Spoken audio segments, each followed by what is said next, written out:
Culinary Institute of America, and I am going to be heading to the school seed library. So this is the Culinary Seed Library. It is located in the storeroom. It is started and maintained by students. So a seed library is a place where a community will come together and drop off and borrow seeds. So they save the seeds, they dry them, donate them, and then they look like this.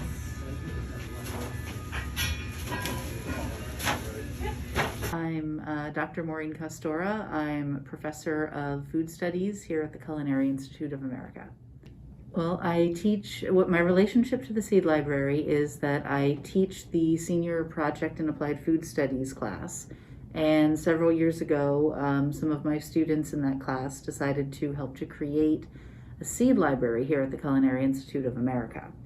And so since then, part of the goal of my class is to make sure that these projects that people start are carried on and don't get forgotten. So the Seed Library has been picked up by a few other people over the course of its existence for the last few years, and I've been responsible for making sure that it doesn't get forgotten. Sure. The Seed Library came about starting, I think it was about 3 years ago, when it was before the pandemic, and I had a couple of students, one in particular, who were interested in the sustainability of the college and in trying to make sure that we had an option for seeds that we could grow on campus and we could save and we could replant. And they really wanted to make sure that we weren't constantly having to buy seeds every year. And so the idea was that we could grow the things that we wanted, save back a portion of each of those types of seeds, and then replant them again the following year. And so a seed library will have things, you save the best of the seeds. And so you have the things that grew really well in your local climate, your local conditions. And then when you plant them again the following year, hopefully they'll do even better. And so that was really our ultimate goal. Hardest part of having the seed library, I would say, is two different things.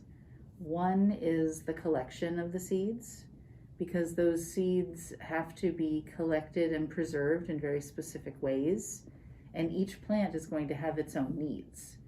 So for instance, if you want to save tomato seeds, you have to ferment them. And that comes about because of the way that they grew in the tropics, which is where they're native to. And so that means that you have to basically take the tomato, put it in some Tupperware, and let it rot with the seeds inside it. And each seed has its own conditions like that, things that have to be met. There are some seeds that need to be kept damp or need to have a certain number of hours of chilling in order to germinate properly the next year. So making sure that you're collecting the seeds the right way, making sure that the seeds that you're collecting are some of the best that you can acquire, and making sure that those seeds that you're collecting are what you actually think they are. So that's one sort of area of difficulty. And then the other is just continuity. Students come and go so quickly here, and so many people are so busy with so many different things in their college careers that, keeping just the knowledge of the seed library alive has been difficult. Making sure that it's available and accessible and that each new set of students knows how to get seeds from it has been really one of our biggest challenges. I think that having a seed library at the CIA community is very important because students here are interested in food. And agriculture is currently one of the least sustainable sorts of areas of industry in the US. So many seeds have to be purchased each year from seed companies. Many of those seed companies use questionable practices or are selling seeds that are not being produced quite in the right way, in a sustainable way. And so for people who are mostly interested in becoming chefs or bakers or working in some other area or aspect of the food industry, knowing how to grow seeds, how to save seeds, how to replant every year, how to develop your own varietals, all of those things can be a really fascinating area of inquiry for somebody who's interested in the food world.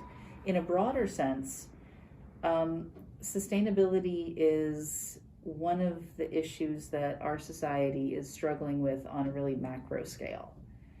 And a big part of that issue is that not many people actually know where their food comes from.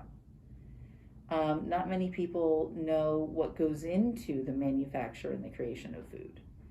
And so we have this huge sense of distance, of alienation between our communities and the producers of the food that we need to survive. And at its most basic form, agriculture is seed saving.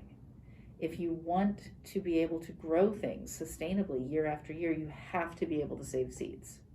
Well, what is my personal connection to seed saving, and why do I think it's important? I do have a garden at home, and I do save some of my own seeds. That's been sometimes successful, sometimes not so successful. I also had the privilege several years ago of attending a lecture here at the CIA by Dr. Vandana Shiva, who is a world-famous seed-saving activist who has done an immense amount of work in India, particularly, working with small farmers to help them maintain control over the seeds that they need for their communities to thrive. And in a world that is increasingly all about agribusiness and large-scale industrial agriculture and pushing out small farmers, she's worked really, really hard to maintain that access. We hear about food sovereignty and the idea that we should have control over our own food sources. Well, seed sovereignty is really part of that, and I think it's really important. Hi, my name is Rohita Iyer. I am an applied food studies major at the CIA, and I'm currently an intern at the Hudson Valley Seed Company. So last year I had the chance to get a plot in the community garden here on campus, and all of last year through the growing season I sort of like tried my hand at growing my own food. I researched all these different types of seeds that I could take all the way from seed on to harvest, and the kind of satisfaction and pleasure I got from growing my own food was really cool. And then because I got so interested in it, I did a lot of research about seed sovereignty and the different kinds of seeds and what's the difference between like GMO, non-GMO, hybrid, heirloom. And it was so fascinating to me that when I got the opportunity to do an internship for this class, I just figured, why not go straight to one of the most popular seed companies in the Hudson Valley and learn straight from the source. When I was a new gardener, it didn't make sense for me to start with heirloom.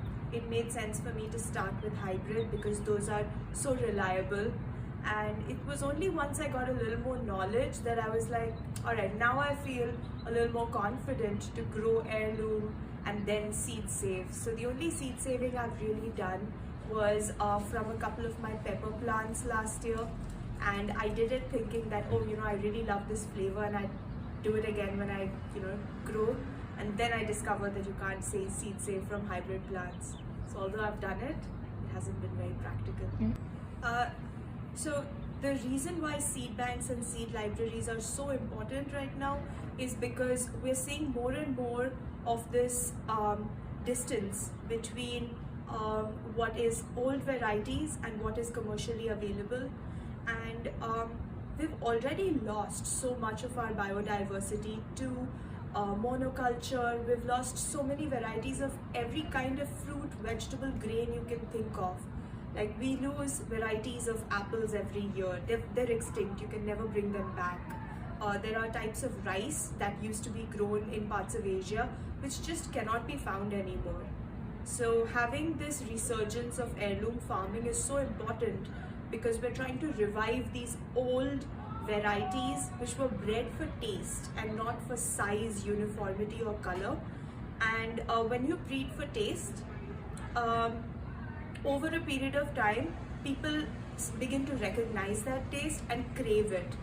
So the point is, as chefs, yeah, you want the prettiest looking things, but we should also be looking for the best tasting things. And imagine if you didn't have to add in so many flavorings to make your dish good, and if your produce just tasted that good because it was a seed that was commercially available in 1800.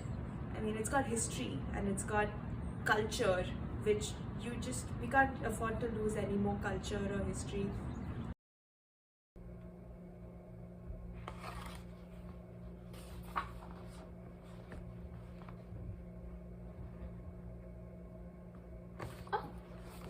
Hi. Sorry. Just reading about seed saving and germinating. So one of the aspects of having a seed bank or a seed library is collecting the seeds and drying it out so you can actually give it to the seed library mostly. And something that is also tough with having a seed library or a bank is making sure that the seeds can actually germinate. So now that I was reading about it, I am going to give you a little demonstration on seed saving and seed germination. So now I have a nice little beefsteak tomato, and we are going to start saving some seeds.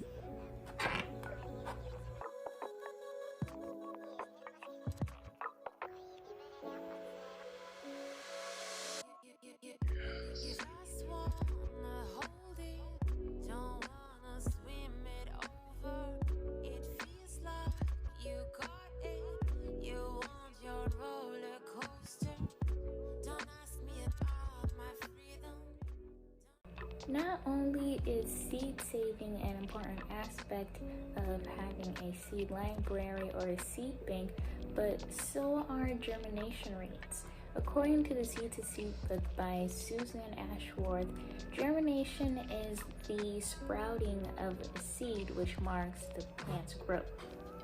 So to do what I started with my tomato seeds, I have a little paper towel, a little water bottle, and I also have a little plastic bag, or you could use saran wrap, and we are going to moisten the paper towel and make sure the seeds are in constant moisture, and a pretty ideal temperature would be like 65 to 71 degrees temperature in a room. And we are going to see how many of the seeds will actually sprout. Since I bought these seeds from the egg at school, it is a commercially grown fruit, and that's one of the big aspects of having a seed library, where you may or may not have seeds that will actually sprout because you don't necessarily know where the seeds actually are coming from.